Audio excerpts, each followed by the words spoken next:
Hey everyone, before we begin the video, I just want to quickly announce a giveaway that I'm currently running. This is because we hit my goal of 1K subs before the end of July. I have a video on how to enter, and so I'll post the link to that video both in the description below, as well as tag it at the end of this video. And so I'm giving away the Luffy Will Be King Dawn set, my NBA collab cards, and more prizing. And so make sure to check it out. You have until August 16th at 11:59 p.m. EST to enter. And so don't miss out on this giveaway. It's going to be a lot of fun, and there's going to be a lot of cool stuff for you. And so, yeah, thanks for watching. Back to the video.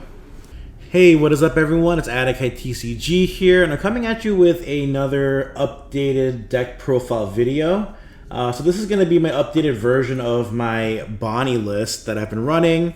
As per your request, I will have it listed in the description below. I'm sorry I forgot to do that for my previous videos, but from now on, I'm going to be doing that, and I'm going to try to go back and update the description in the other videos as well. But after playing around with this deck for a while and seeing kind of what's been in the meta, I did participate in the Treasure Cups over this past weekend, 2 of them.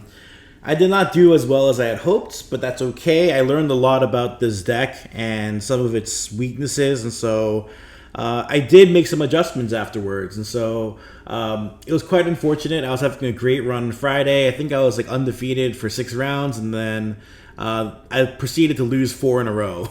And those 4 were all against Lucci's or Moria's, and I saw 0 Basil Hawkins in all those matchups. And 2 of them, I did do 3 Bonney searches, and there were just no Basils. They were all stuck together on the bottom of my deck, or they would be like the last 2 of them would be stuck together at the bottom, and 2 would be the last 2 of my life, so on and so forth. And so even then, the games were really close. I was still almost able to close out the game without them, but just not having that ability to have a body stick into a black matchup makes it infinitely harder. And so I did make some adjustments.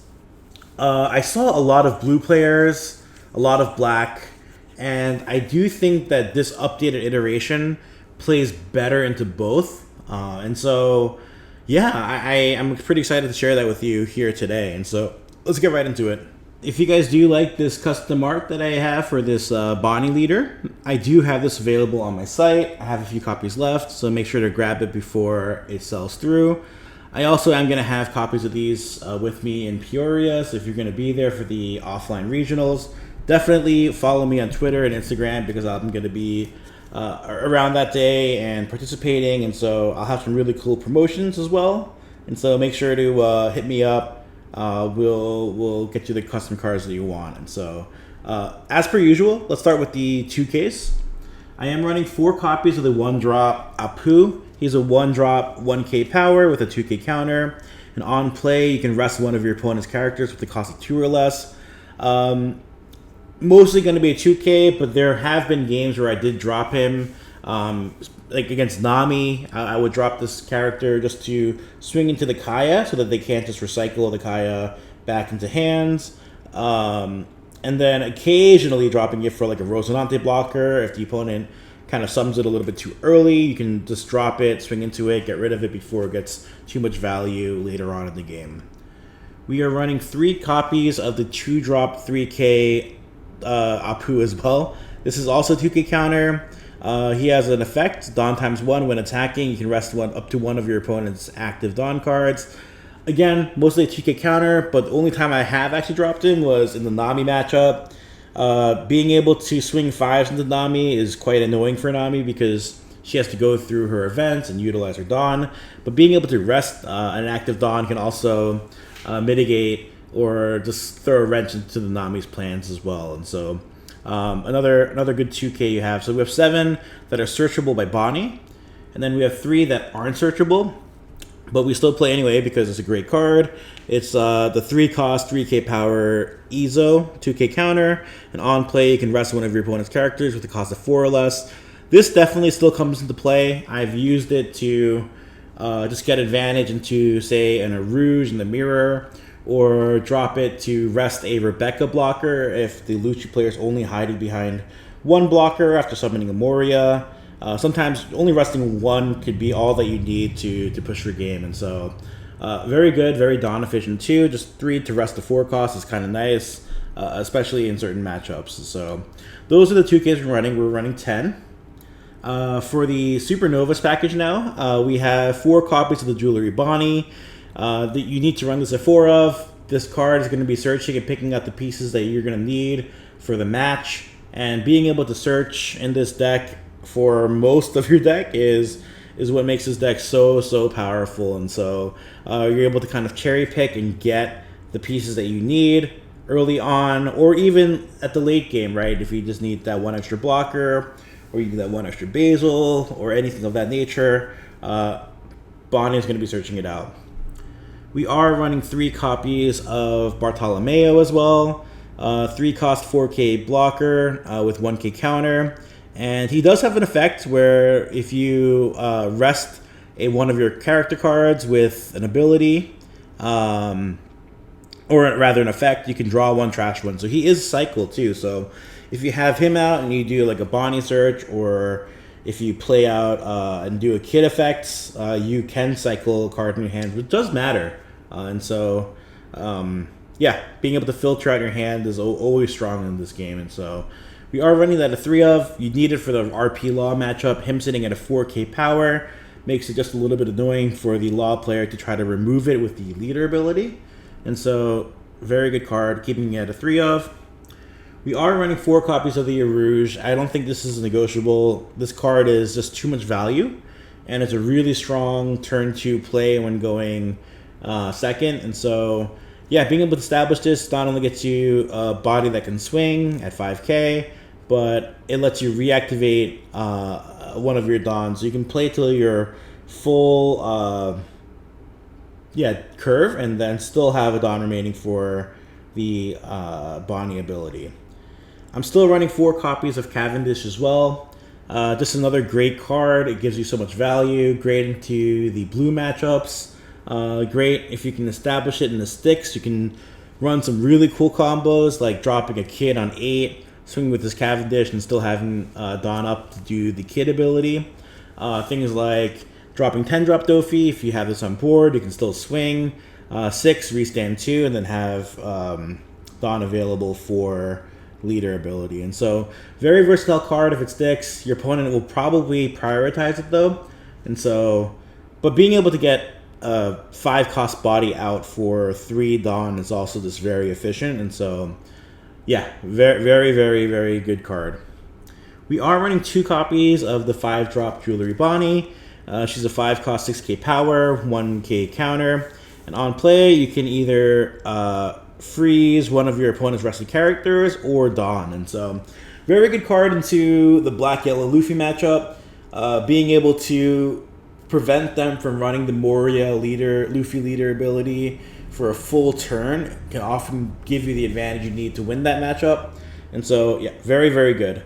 We have to run 4 copies of Basil Hawkins. He is too important in too many matchups. So, you guys probably already know this, but he's a 6 cost 7K power blocker, and once per turn, this character would be removed from the field by your opponent's effect. You may rest one of your opponent's characters instead. And so, very sticky, very good in the black matchup. They do have ways to remove it. Things like if they were to swing with everything and then swing with the 3-cost Brook, they can get rid of it. They can get rid of it with Finger Pistol. I've seen more and more Luchis running that. But also, they can get rid of it with a Stussy. If they swing with everything on the board, they summon a Stussy. They can trash the Stussy itself to KO this Basil, which case leaves you with no character to turn from their side of the field, making it removable. But again, the Lucci player has to try extra hard to get this removed, and so if you're able to establish 1 or 2 of these on the board, you're pretty set for that matchup. I did up the Kid count back to 3. I was running this card previously at 2 of, anticipating many more matches of the mirror matches, but this card is just too important across too many matchups where if you're able to establish it on the board at the right time, you are pretty set, and sometimes you can just win the game by having it on the board at that time. And so yeah, I did up it to 3. For those of you who need the reminder of what this card does, it's an 8 cost, 8k power. You can attach 1 onto it, and then if this character is rested, then your opponent can attack any other characters other than, or any other card other than a useless Captain Kid character. And so basically forcing your opponents to swing into this Captain Kid. You want to pair it with Bartolomeo in the red-purple law matchup. You want to pair it with the Rosinante blocker against any black matchup that can do removal. And so it also has a secondary ability, Activate Main. Once per turn, you can rest this character and play up to a character with a cost of 3 from your hand. So that's how you're able to get those blockers out for it. Very, very strong card. 3 of seems perfect for me, especially in the black matchup where they may be able to remove the first one. If you can establish the second one, then sometimes that's just enough to seal the game. Lastly, I added 2 copies of More Pizza. It might have been just because I've been so traumatized by not being able to find the Basil when I needed it. Having the 2 extra searches that I need to pick up the Basil seems to be making this deck feel a little bit more consistent. Man, there'd be times where all I have are Baby 5 searchers, but I still don't have a Basil in hand, so I don't even bother playing the Baby 5 search at all because I don't want to risk bottom decking a Basil that I really need. And so just having these 2 copies, it makes it a really good turn 1 play on if you're going first. You can just quickly do a search, searching any of these cards you have see here in this left pile. And so, yeah, very strong card. And the trigger's great too. It's just draw 1 card. And so you're able to just dig a little bit deeper into your deck and find the pieces that you want. We will go over the Don Quixote Pirates package. I did shrink it quite a bit. So we're not running too many Don Quixote Pirates anymore. Just the essentials. So we're running 3 copies of the Rosinante blocker. Again, you need this in the black matchup. It sucks not being able to search it anymore, but it does seem I do put more value on finding Basil that matchup than finding Rosinante, and so I'm actually okay with it being at 3 of. We are running 4 copies of the 10-drop Doflamingo. This card is just too good across too many matchups. It will help you seal the deal against black. It's even great into the mirror. And yeah, I even sometimes played in the black-yellow Luffy matchup too. But yeah, I really do love this card. Being a 10-drop that locks 3 cards in place is really strong, especially if you're already established in a Rouge or Cavendish and you're still able to get the leader effect off on the following opponent's turn, then you are in such a good defensive position. Oh, also the yellow matchup. This is one of the most important cards in the yellow matchup. Just being able to lock their board, rest their characters, lock their board. It oftentimes gives you the ability just to clear the yellow board as well, right? If you can drop these back to back and just kind of grind out that yellow player. And so, very good card. We are running 2 copies of the 0 cost event. This is still kind of mandatory because we do have quite a lot of bricks in this deck as well. And so just being able to get a 3k counter for 0 cost and just trashing one of the dead cards in your hand is great. The trigger does come into effect at times too, resting one of your opponent's characters to cost 4 or less. A well-timed 0 cost event trigger can often just give you the game as well. Lastly, we go over the rest of the boss monsters. Of course, we are running 4 copies of the Hody Jones. This character is just too good into closing out the game, especially when there's a lot of decks that want to hide behind multiple blockers. This is what you need to just clear out those blockers and then just go for game. Also, it's a really good card that can be used for board control as well. If you're sitting at a healthy life, sometimes it's worth just dropping this and resting the characters on their board and swinging into it and just controlling the board from that state on. And so very good. And we, of course, are running just 1 copy of the 9-drop Zoro. 1 of seems okay to me. Yeah, I do, again, prioritize the Kid over the Zoro. And yeah, it's just with the way the meta is shaping out, I think one of is perfectly fine. I'm only really dropping this in, like, say, a Nami matchup, maybe the occasional like mirror as well if you can pull it. But I don't even think you need this card to win the mirror either. I think the other package can, if you play it well enough, you can swing the favor into you rather. Sorry, I can't speak right now.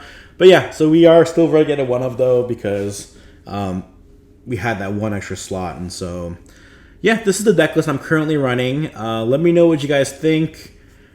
I will try to post some gameplay soon. I haven't been able to record it yet, but I have been playing a ton of this deck too, and so that'll probably follow shortly. If you guys have any other tech advice, comments, things that have worked for you in your matches, please let me know. I'd love to hear that, and just just have that conversation as well. And so thank you so much for listening.